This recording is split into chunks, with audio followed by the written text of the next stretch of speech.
who are still not here, my secretary, and also Dr. Bongal is not around. Monica. Okay. So then we are good, I think. How do you feel as a moderator here? You have done a wonderful job as a moderator. So, tell me, you have done this food safety and risk assessments. So, tell me your views. I think it has been an excellent discussion that we've had with all the participants. Many issues have been raised.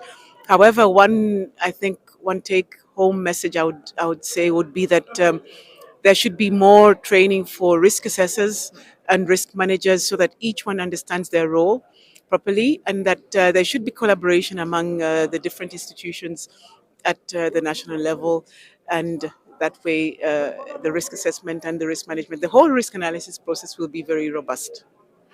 This tell your experience about this class. Yeah, please. This masterclass excellently showcased the importance of scientific evidence in order to setting standards for foods in international trade. And when it comes to risks in the food chain, we need to evaluate the risk, and here comes the so-called risk assessments into play. And risk assessment is crucial before we set standards for foods in international trade.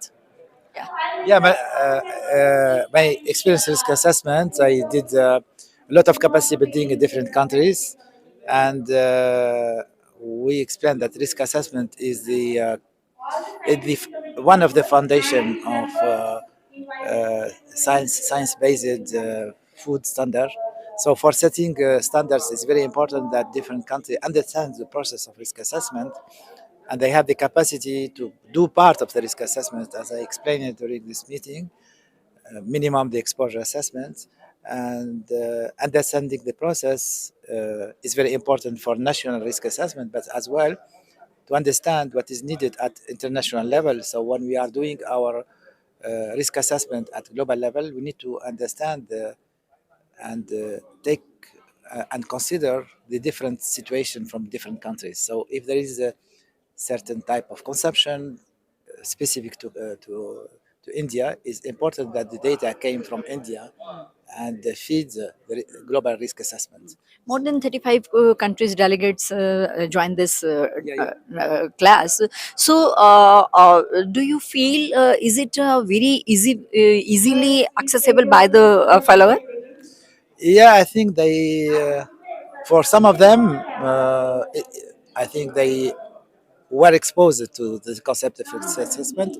Other they discover, so they don't still mixing what is the part of risk management and what is the part of risk assessment regulation. So there is more work to be done to explain the role of risk assessment in the process of regulation. Huh? Because at the end, the risk assessment is not here. It's not a standalone activity. It's activity that feeds regulator with the best information. So our food safety regulation and standard are better informed with the best data. My best wishes to you. Thank you very much.